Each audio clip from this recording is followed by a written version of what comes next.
Every time the A-10's future comes up, it sparks a clash of priorities. On one side are the modernization advocates, focused on budget, speed, and range.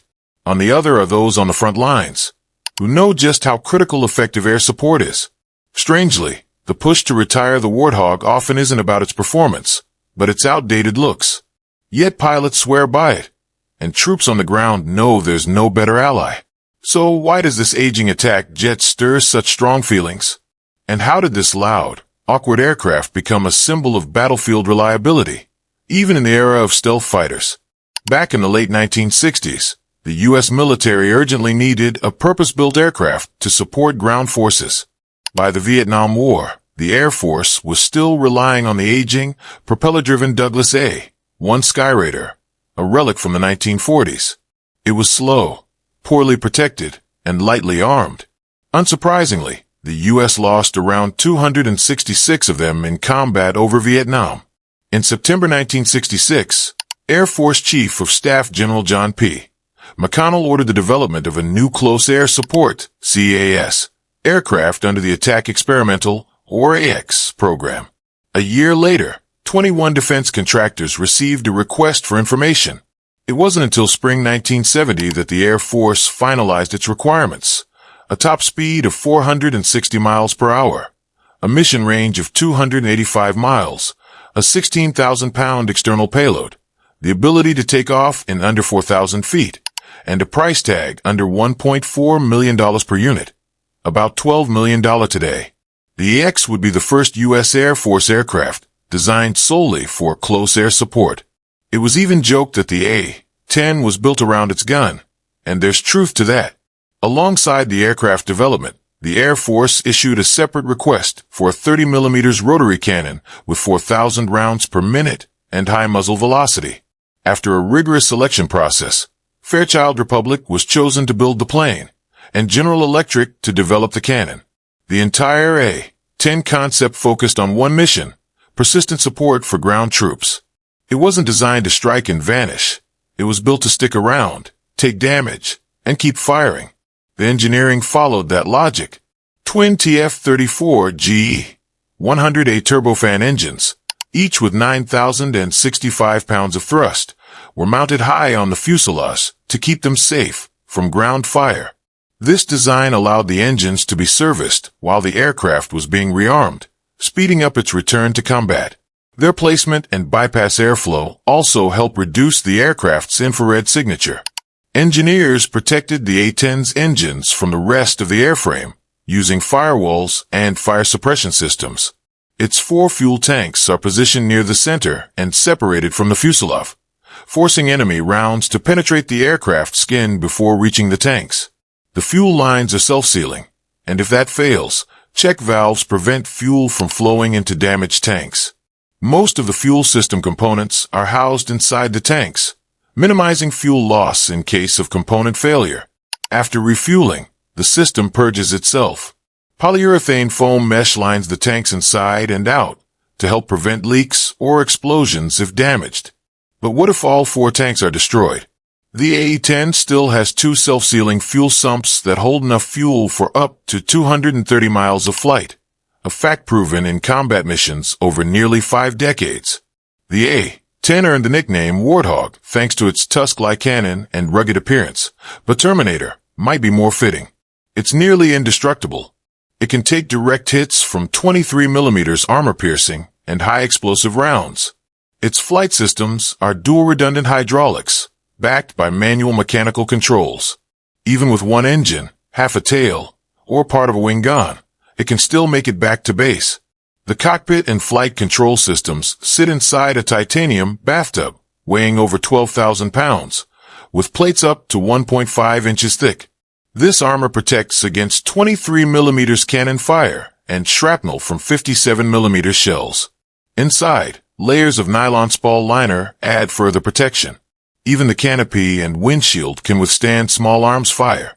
Armor makes up about 6% of the A-10's empty weight. To further confuse enemies, many Warthogs have a fake canopy painted on the underside, making it harder to guess the plane's orientation. At the heart of the A-10's power is its GAU-8/A Avenger cannon, a 7-barrel Gatling gun designed to shred armored targets. Originally, it had variable fire rates of 2,100 or 4,200 rounds per minute, but was standardized to 3,900. At full rate, the ammo is gone in 18 seconds, though pilots typically fire in short 1 to 2-second bursts to prevent overheating and save rounds.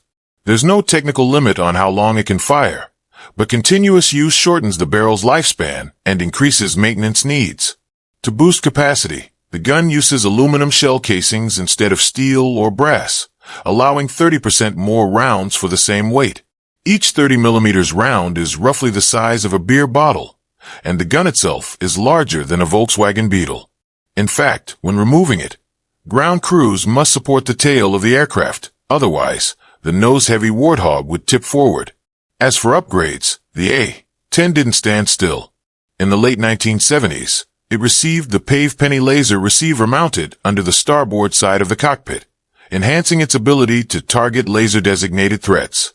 This allowed them to reflect laser designators and engage opponents even more precisely. The 1980s saw the introduction of an inertial navigation system for the Warthog, and in the early 1990s, they received the low-altitude safety and targeting enhancement, LAST upgrade, which provided computerized weapons guidance equipment, an autopilot, and a terrain warning system, which is especially important for low-flying aircraft like the A-10. The late 90s and early 2000s were not a downtime for our hero either. It received the Global Positioning System navigation system and multifunctional displays, and the last system was upgraded with the Integrated Flight and Fire Control Computer, IFFCC. The Air Force also acknowledged that the Warthog's engines were starting to deteriorate and planned to replace them with new ones. However, such ambitions would have cost the service more than $2 billion in 2001, so the idea was shelved. Then came a tedious wing replacement process that continued into the 2010s, as the Air Force calculated that they were at risk of running out of power by 2011. The new wings, installed under the Thick-Skin Urgent Spares Kitting (TUSK) program, significantly increased the Warthog's readiness for new missions, further reduced maintenance costs, and breathed new life into the aging attack aircraft, keeping it relevant until at least 2035. And a little later, in the winter of 2016, Boeing announced that the A-10 with the new wings would remain in service without problems until 2040.